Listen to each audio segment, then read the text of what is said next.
Hello guys, আসসালামু আলাইকুম। Welcome back to my channel. কেমন আছো সবাই? আশা করি ভালো আছো। তো চলো কথা না বাড়িয়ে একটি মিনি ব্লগ শেয়ার করি তোমাদের সাথে। তো আজকে রান্না করতেছিলাম তেহারি। আমি আসলে ফার্স্ট টাইম রান্না করতেছি। তো তেহারি যেভাবে রান্না করে আমি সেভাবেই মাংসগুলোকে প্রথমে প্রেশার কুকারে মশলা টশলা সব কিছু দিয়ে কষিয়ে এরপর বাসমতি রাইস দিয়ে দিয়েছি। দিয়ে এখন চালটাকে মাংসের সাথে ভালোভাবে ভেজে নিচ্ছিলাম। এরপর আমি গরম পানিটা দিয়ে দিয়েছিলাম। গরম পানি দেওয়া শেষ, আমার তেহারিটা তৈরিও হয়ে গিয়েছে। যেহেতু মিনি ব্লগ সব কিছু দেখালাম না।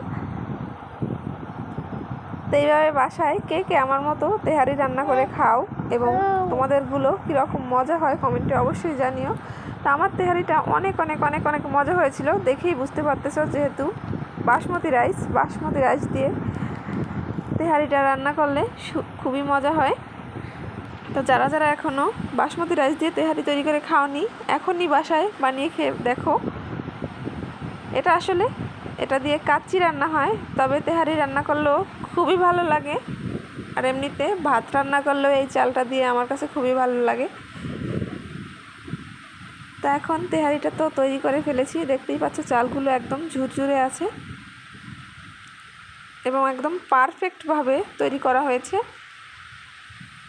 এখন আমি একটু হালকা পেঁয়াজ বেরেস্তার সাথে একটু হালকা চিনি মাখিয়ে উপরে দিয়ে ছড়িয়ে দিলাম।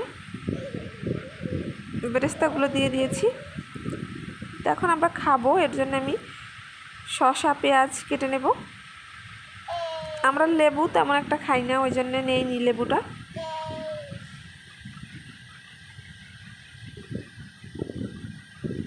তো ভিডিওটি কেমন লেগেছে অবশ্যই কমেন্টে জানিও।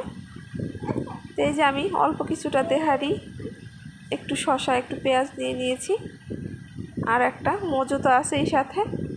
তো আজকের মতো বিদায় নিচ্ছি, আল্লাহ হাফেজ।